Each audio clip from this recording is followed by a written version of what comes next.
Good morning everyone. मैं प्रशांत कुमार फिर से आपका स्वागत करता हूं केमिस्ट्री क्लास में। और हमने इससे पहले तीन कोलिगेटिव प्रॉपर्टी पढ़ ली थी। एक तो relative lowering in vapour pressure, वाष्प दाब में आपेक्षिक अवनमन क्या होता है, और दूसरा हमने पढ़ा था ऑस्मोटिक प्रेशर या ऑस्मोसिस और ऑस्मोटिक प्रेशर, जिसमें कोलिगेटिव प्रॉपर्टी का नाम था ऑस्मोटिक प्रेशर पराशरण। और तीसरी कोलिगेटिव प्रॉपर्टी हमने पढ़ी थी जिसका नाम था एलिवेशन इन बॉइलिंग पॉइंट, क्वथनांक में उन्नयन। आज हम उसके आगे बात करेंगे, जिसमें से लास्ट कोलिगेटिव प्रॉपर्टी आपकी जो बची हुई है उसी पर आज हमें बात करनी है, जिसका नाम है हिमांक में अवनमन। और उससे भी पहले हम क्या बात करेंगे, हिमांक क्या होता है, हम इसके बारे में जानेंगे। तो देखते हैं, बड़ा इंटरेस्टिंग टॉपिक है हिमांक में अवनमन। हिमांक क्या होता है उससे पहले हम देखें तो हिमांक, समझिएगा मेरी बात को, पहले चीजों को समझ लें। हिमांक किसी द्रव को जब ठोस अवस्था में परिवर्तित करते हैं, तो जिस ताप पर कोई द्रव ठोस अवस्था में परिवर्तित होने लगे, कोई द्रव ठोस अवस्था में परिवर्तित होने लगे, तो उस ताप को ही हम क्या कहते हैं, उस पदार्थ का हिमांक कहते हैं। कैसे? जैसे कि पानी को अगर ठोस अवस्था में परिवर्तित करना है, अर्थात बर्फ बनाना है, अर्थात पानी को जमाना है, तो जमाने के लिए कोई ना कोई टेम्परेचर हमको देना पड़ेगा। हम फ्रिज में पानी को रख देते हैं, फ्रीज करते हैं, मतलब ठंडा करते हैं और ठंडा करते हैं, तो वो कभी न कभी जाकर के बर्फ में परिवर्तित हो जाता है या होना प्रारंभ कर देता है। तो जिस ताप पर होना प्रारंभ कर देता है, मतलब ठोस अवस्था में परिवर्तित होने लगता है, पानी बर्फ बनने लगता है, उस ताप को ही क्या कहते हैं, पानी का हिमांक कहते हैं। कैसे? जैसे कि बर्फ हमको बनानी है तो हमको पानी को 0 डिग्री सेंटीग्रेड तक ठंडा करना पड़ेगा। 0 डिग्री सेंटीग्रेड तक क्या करना पड़ेगा, ठंडा करना पड़ेगा। तो 0 डिग्री सेंटीग्रेड क्या है, पानी का हिमांक है। पानी का क्या है, हिमांक है। जिस ताप पर कोई द्रव ठोस अवस्था में परिवर्तित होने लगे, नोट कर लेना, मैं बोल रहा हूं, जिस ताप पर कोई द्रव ठोस अवस्था में परिवर्तित होने लगता है, उस ताप को, उस द्रव का क्या कहते हैं, हिमांक कहते हैं। ठीक है? या फिर हम ये कह लें, किसी द्रव तथा ठोस अवस्था का वाष्प दाब, किसी द्रव और ठोस अवस्था का वाष्प दाब जिस ताप पर समान हो जाता है, उस ताप को हम क्या कहते हैं, हिमांक कहते हैं। तो हिमांक की 2 डेफिनेशन मैंने आपको दे दी है, ध्यान से सुन लीजिएगा। फिर से इसको आप रिपीट करके सुन सकते हैं, पीछे जाकर के फिर से सुन सकते हैं। तो हम आगे बढ़ते हैं। अब जो नेक्स्ट कोलिगेटिव प्रॉपर्टी थी उस पर चर्चा करेंगे, जिसका नाम है हिमांक में अवनमन। हिमांक में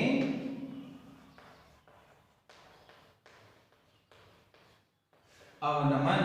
हिमांक में अवनमन क्या होता है? ठीक है, डिप्रेशन इन फ्रीजिंग पॉइंट बोलते हैं। क्या बोलते हैं? डिप्रेशन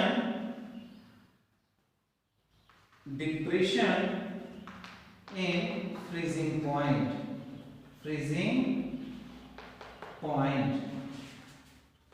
तो ध्यान से देखिएगा, फ्रीजिंग पॉइंट। तो डिप्रेशन इन फ्रीजिंग पॉइंट क्या होता है? तो एक बात जान लीजिए, जब किसी शुद्ध विलायक में कोई अवाष्पशील पदार्थ घोला जाता है, तो विलयन का हिमांक कम हो जाता है। विलयन का हिमांक कम हो जाता है। कैसे? जैसे समझिएगा, पानी लीजिएगा, पानी को बर्फ बनाइएगा तो 0 डिग्री सेंटीग्रेड पर बनी, पता है आपको, 0 डिग्री सेंटीग्रेड पर बनी। लेकिन उसमें आप चीनी मिला दीजिए, तो उसका जो फ्रीजिंग पॉइंट होगा कम हो जाएगा और कम हो जाएगा। तो ध्यान से समझिए, जब किसी शुद्ध विलायक में कोई अवाष्पशील पदार्थ घोला जाता है, तो अब वो विलयन बन गया। सबसे पहली बात क्या, जब किसी शुद्ध विलायक में कोई अवाष्पशील पदार्थ घोलेंगे तो वो विलयन बन जाएगा। तो जब किसी शुद्ध विलायक में कोई अवाष्पशील पदार्थ घोला जाता है, तो विलयन के हिमांक में क्या होती है, कमी आ जाती है। और इस कमी को, विलयन के हिमांक में इस कमी को ही क्या कहते हैं, हिमांक में अवनमन कहते हैं। तो ध्यान से नोट कर लीजिए, मैं बोल रहा हूं, चीजों को समझिएगा। जब किसी शुद्ध विलायक में कोई अवाष्पशील पदार्थ घोला जाता है, जब किसी शुद्ध विलायक में कोई अवाष्पशील पदार्थ घोला जाता है, तो विलयन के हिमांक में तो विलयन के हिमांक में कमी हो जाती है और विलयन के हिमांक में इस कमी को ही क्या कहते हैं, हिमांक में अवनमन कहते हैं। हिमांक में अवनमन क्या होता है समझ में आ गया होगा। दूसरे शब्दों में क्या कह सकते हैं, दूसरी डेफिनेशन इसकी बता रहा हूं। देखो दो डेफिनेशन बता रहा हूं बेटा। एक तो बता दी, जब किसी शुद्ध विलायक में कोई आवासीय पदार्थ घोला जाता है तो विलयन के हिमांक में कमी हो जाती है और विलयन के हिमांक में इस कमी को ही हिमांक में अवनमन कहते हैं। दूसरी डेफिनेशन क्या है कि शुद्ध विलायक के हिमांक तथा विलयन के हिमांक में अंतर को हम क्या कहते हैं, हिमांक में अवनमन कहते हैं। ध्यान से देखिएगा, delta TF is equal to TF not minus TFS। मतलब क्या होगा, यहां पर डेल्टा TF क्या है, डेल्टा TF क्या है, तो डेल्टा TF है हिमांक में अवनमन। क्या है, हिमांक में अवनमन,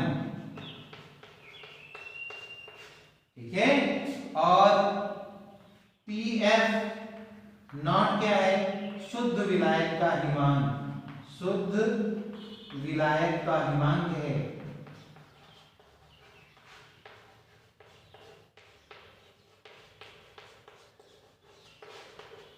और TFS क्या है, विलयन का हिमांक, विलयन का हिमांक। और एक बात, ये जो मैं साइन लिखता हूं जो ये थोड़ा डिफरेंट होंगे आपकी बुक से, ठीक है। ये तो मिलेगा लेकिन ऐसा शायद ना लिखा हो, किसी दूसरे तरीके से लिखा हो। तो एक बात अब याद रखिएगा, आप किसी भी किसी भी साइन का प्रयोग कर सकते हैं, किसी भी चिन्ह का प्रयोग कर सकते हैं, बशर्ते आप जब भी एग्जाम में इनका यूज कर रहे हो तो उन चीजों को इस तरह से लिख दें कि डेल्टा TF किसको रिप्रेजेंट कर रहा है, TF नॉट किसको रिप्रेजेंट कर रहा है, TFS किसको रिप्रेजेंट कर रहा है। इस तरह से आप क्या करें, वहां पर नोट कर दें, बस कुछ नहीं है। आप कोई भी साइन यूज कर सकते हैं। तो ये आपका फार्मूला हो गया। यहां से डेफिनेशन जो मैंने दूसरी डेफिनेशन बताई है वो यहां से है। शुद्ध विलायक, ये शुद्ध विलायक का हिमांक है। देखो शुद्ध विलायक का हिमांक, शुद्ध विलायक का हिमांक, शुद्ध विलायक के हिमांक तथा विलयन के हिमांक में अंतर, ये माइनस का चिन्ह किसको दिखा रहा है, अंतर को क्या कहते हैं, हिमांक में अवनमन कहते हैं। फिर से देखिए, शुद्ध विलायक के हिमांक तथा विलयन के हिमांक में अंतर को हिमांक में अवनमन कहते हैं। तो हिमांक में अवनमन यहां पर खत्म होता है। आगे बढ़ते हैं।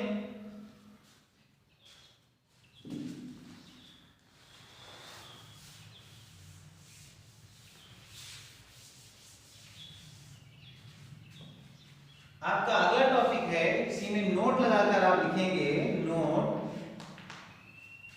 कि जो डेल्टा TF होता है बेटा, डेल्टा TF जो होता है ये डायरेक्टली प्रोपोर्शनल होता है किसके, M के।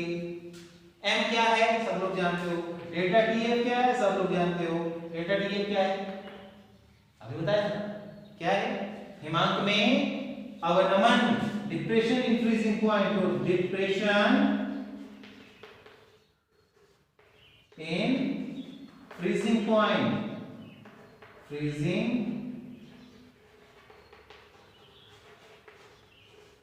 point, ठीक है। M क्या है, मोलैरिटी ऑफ सॉल्यूशन, मोलैरिटी, ये लीजिए हो गया। अब अगर यहां से हम ध्यान दीजिएगा, यहां से हम क्या करें, इस चिन्ह को हटाएं तो कोई कांस्टेंट लगाएंगे और उस कांस्टेंट को हम कह रहे हैं कि F इंटू M, ठीक है। क्योंकि आप जानते हो M बराबर क्या होता है, M बराबर मोलैरिटी है और मोलैरिटी की जगह पर क्या लिख सकते हैं, number of mole divided by weight of solvent, ठीक है। तो भैया ये पीछे मोलैरिटी पढ़ाया हुआ है, देखो बेटा उसी की जगह पर कुछ फॉर्मूला यूज कर रहा हूं। तो ये F इंटू एक फॉर्मूला तो ये बन गया आपका, और M की जगह पर मैं क्या रख सकता हूं, N upon capital W N Kg सकता हूं, एक फॉर्मूला ये बन गया। अब आप जानते हैं क्योंकि M बराबर क्या होता था, M बराबर होता था N बाय कैपिटल इनके, इसलिए ये हो गया। और अब एक बात आप जानते हैं, क्योंकि N बराबर क्या होता है, wait divided by molecular wait, तो वो यहां रख दो। तो डेल्टा टीएफ बराबर क्या मिलेगा बेटा, delta TF is equal to K F into N की जगह पर इसको अप्लाई कर दो, weight divided by molecular weight into capital W in kg. ये आपको मिल जाएगा, फॉर्मूला मिल गया। अब ध्यान से देखिए, इसको नोट करिए, फिर आगे बढ़ते हैं। चलो एक बार देख लो, क्योंकि आप जानते हो अगर ये ग्राम में दिया हो तो ग्राम को किलोग्राम में बदलने के लिए हमें 1000 से भाग देना पड़ता है। 1000 से भाग दे देंगे तो क्या हो जाएगा, डेल्टा टीएफ 1000 से भाग देंगे, ग्राम में होगा तो 1000 से भाग देंगे, 1000 को चला जाएगा, बराबर small KF into small W into 1000 ऊपर पहुंच गया है, divided by molecular weight into weight in gram. ठीक है, जो सॉल्वेंट का वेट होगा वो कहाँ में रखेंगे, ग्राम में रखेंगे। तो ये आपके फार्मूले आ गए हैं, मेरे ख्याल से समझ में आ गए होंगे आप लोगों को। और जो चीजें आपको नहीं पता है वो मैं बता रहा हूँ, ध्यान दीजिएगा। कौन कौन सी चीज बच गई, इसमें केएफ बच गया सिर्फ, और बाकी सब पता है आपको। तो केएफ क्या है, मोलल डिप्रेशन कांस्टेंट। अभी मैं इसको लिखवा दे दूंगा कांस्टेंट। ठीक है, मोलल अवनमन स्थिरांक बोलते हैं, क्या बोलते हैं, मोलल अवनमन स्थिरांक। नोट करिए, फिर आगे बढ़ते हैं।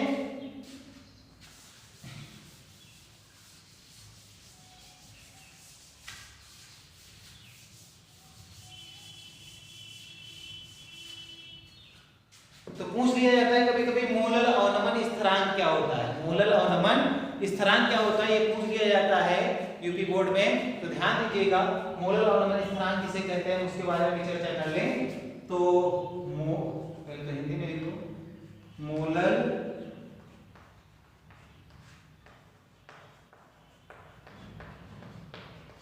अवनमन स्थिरांक, मोलल अवनमन स्थिरांक क्या होता है, ध्यान दीजिएगा, बहुत ही आसान है। मोलल अवनमन स्थिरांक, ठीक है, इसको मोलर डिप्रेशन कांस्टेंट बोलते हैं। अभी मैं पीछे लिख के आया था, ध्यान रखें।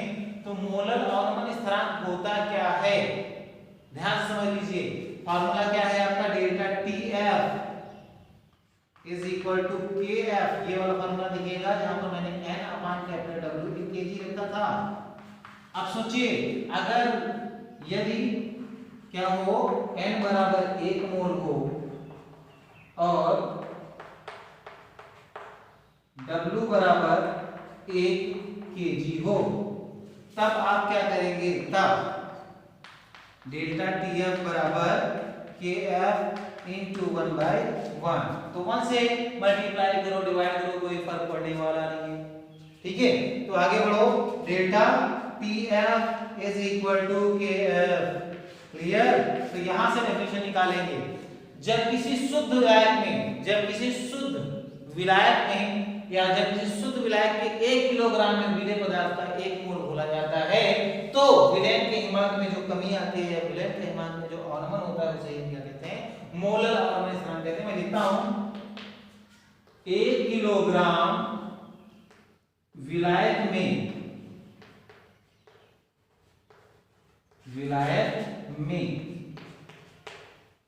1 किलोग्राम विलायक में जब किसी अवाष्पशील पदार्थ का, जब किसी अवाष्पशील पदार्थ का,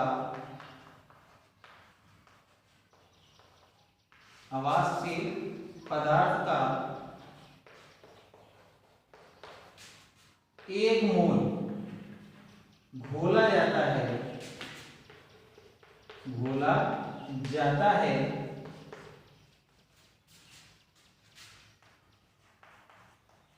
तो विलयन के हिमांक में अवनमन को ही, हिमांक में अवनमन को ही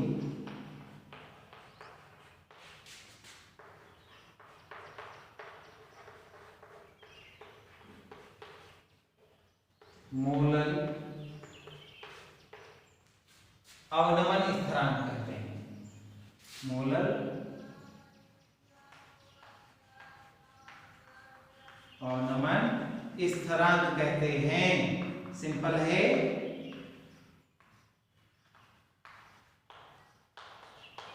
ठीक है। और ये मैंने प्रूफ भी कर दिया, delta T F is equal to K F. Clear, इसको नोट कर लीजिए, फिर आगे बढ़ते हैं।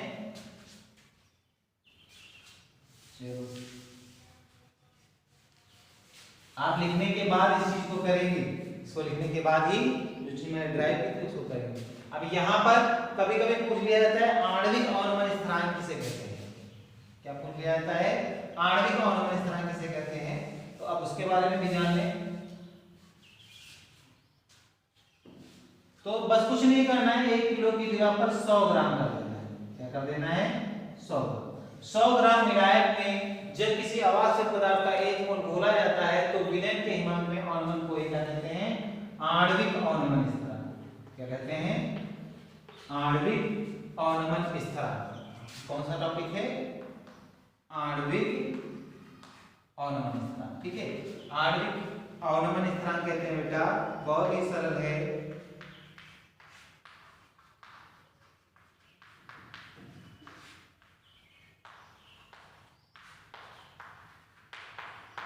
ये ठीक है। अब फार्मूला क्या बनेगा, कुछ नहीं, आराम से देखो, delta T F is equal to K F into W into, वैसे तो 1000 होता था, कब, जब 1 किलोग्राम लेंगे तो 1000 रहेगा। अब 1 किलोग्राम तो ले लेंगे, कितना ले गए, 100 ग्राम, तो 1000 की जगह पर कितना हो गया, 100 हो गया, divided by molecular weight into क्या हो जाएगा, कैपिटल डब्ल्यू इन ग्राम। याद रखना, जब बेटा क्वेश्चन में आणविक अवनमन स्थिरांक दिया हो तो इस फार्मूले का यूज करना, जब मोलर अवनमन स्थिरांक दिया हो तो यहाँ पर जिसमें 1000 होता है वो वाला यूज करना। बस हो गया। तो आज एक आपका जो 4th कोलिगेटिव प्रॉपर्टी था इस चैप्टर का वो समाप्त हो गया है यहाँ पर। और इसके बाद हमें थोड़ी सी बात करनी है वान हाफ फैक्टर पर, वो हम अगले वीडियो में करेंगे। और इस वीडियो को यहीं पर समाप्त करते हैं। उम्मीद है मेरे द्वारा आपको दी गई जानकारी समझ में आई होगी। अगर नहीं आई है तो कमेंट बॉक्स में लिखें जरूर और बताएं हमें कहां पर गड़बड़ हुआ है, कहां पर आपको समझ नहीं आया है, उस पर हम काम करेंगे। ओके, आज की क्लास यहीं पर समाप्त होती है, अगले दिन मुलाकात होगी। Good day.